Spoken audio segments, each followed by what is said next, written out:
kembali pada pelajaran prakarya. Kali ini kita akan membahas tentang pengolahan, yaitu pengolahan bahan buah dan sayuran. Setiap daerah di Nusantara memiliki olahan makanan dan minuman khas.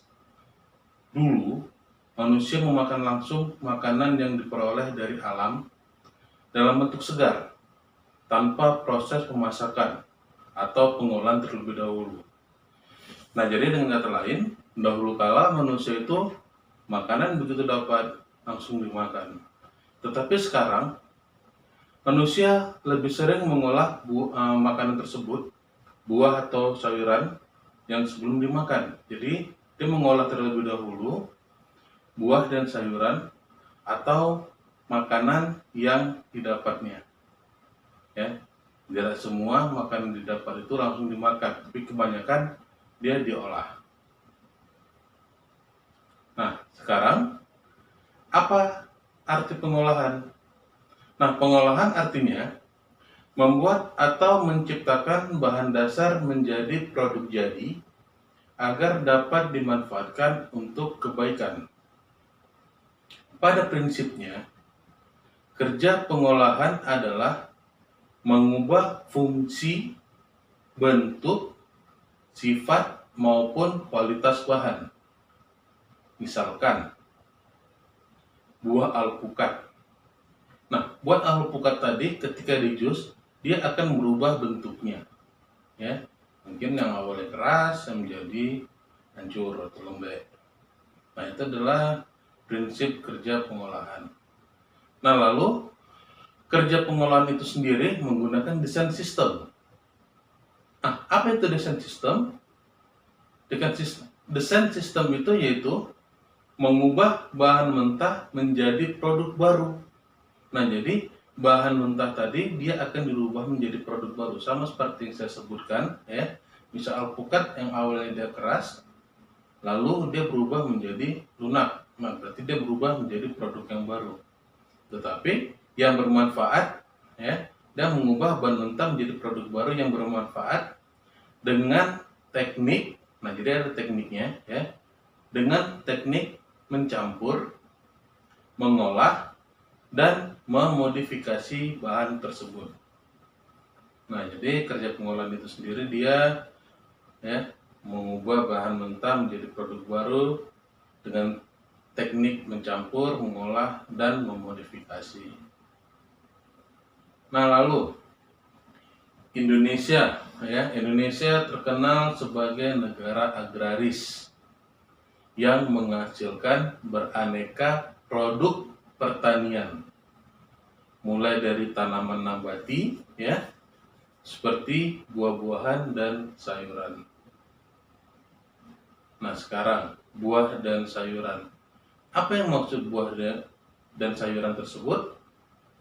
Buah dan sayuran adalah sumber vitamin dan serat alami yang berguna bagi tubuh dan sangat baik bagi kesehatan. Efek fisiologis pada metabolisme manusia yang diberikan oleh buah dan sayuran adalah yang pertama yaitu imunologi, lalu ketercernaan, berarti dia memperlancar pencernaan, dan aktivitas anti-tumor karena memiliki sifat organoleptik dan fisiokimia, ya, apakah dari warna, kelarutan, dan teksturnya. Nah, sekarang kita masuk ke pengolahan minuman segar. Nah, buah tadi, ya. Nah, minuman segar.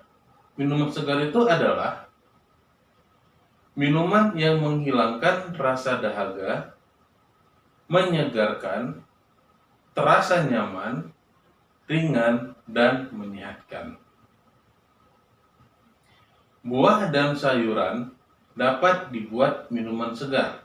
Nah, jadi sekarang banyak orang yang membuat buah dan sayuran tersebut menjadi salah satu atau suatu minuman segar. Bahkan ada buah dan sayuran yang dipadukan menjadi satu, menjadi suatu minuman segar yang bermanfaat. Nah, Minuman segar sangat banyak ragamnya di Nusantara. Nah, jadi minuman segar ini banyak ragamnya di Indonesia ini. Contohnya antara lain yaitu cendol khas Bandung. Jadi kalau di Jawa Tengah itu dikenal dengan nama es dawet. Lalu ada lagi es doger. Ya, es doger itu khas Betawi. Dan ada yang namanya es oyen khas Yogyakarta. Mungkin kalau es oyen ini kalau kita kenal di kehidupan kita sehari-hari yaitu es campur. Nah, seperti itulah pengolahan minuman segar tadi ya. Contoh-contoh minuman segar. Nah, jadi minuman segar itu pengolahannya ya, pengolahan minuman segar dia dapat dipadukan dengan antara buah dan sayuran. Oke, sekian pembahasan kita. Nah, sekarang coba kita kerjakan tugas.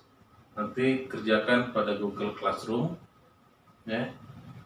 Nah, yang pertama ya, kita observasi atau studi pustaka terlebih dahulu yang ada di lingkungan kita.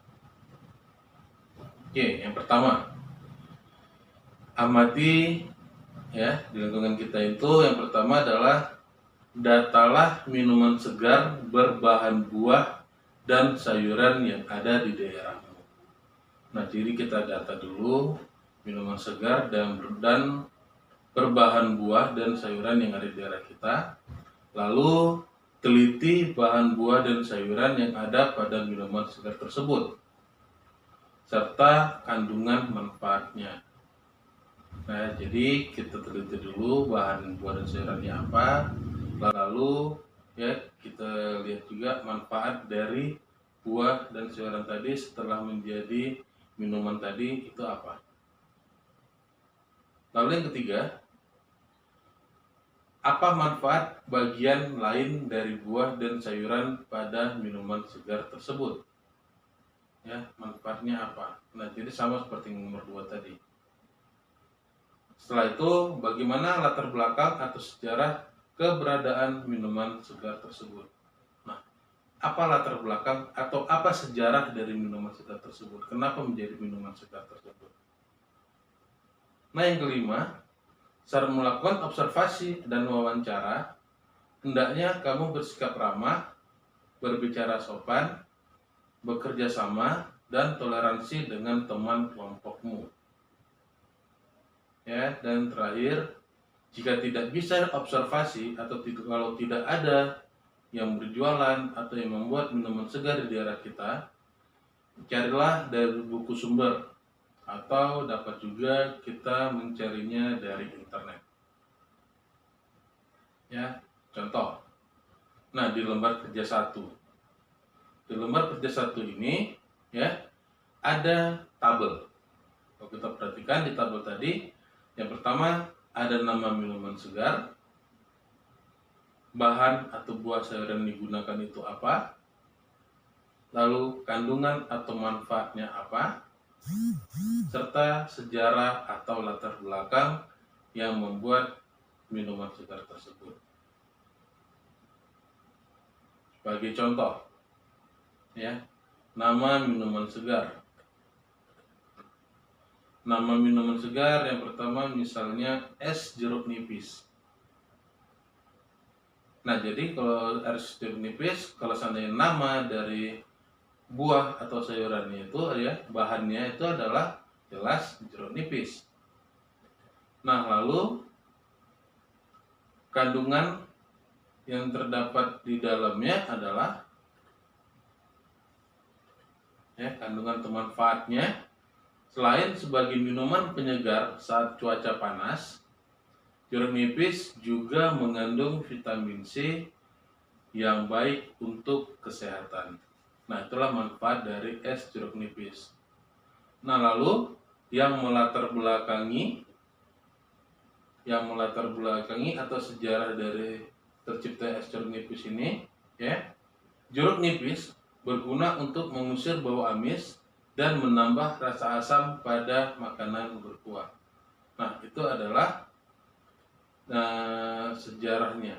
Nah, jadi dengan kata lain sejarahnya ini kenapa ada es jeruk nipis. Nah, jeruk nipis ini dapat dia mengusir bau amis ya. dari makanan dan menambah rasa asam. Oke, seperti itulah salah satu contoh dari tugas yang akan kita buat. Tugas yang selanjutnya untuk bagi siswa adalah mengisi kolom-kolom kosong yang terdapat pada tabel berikut. Sekian dan terima kasih. Selamat mengerjakan.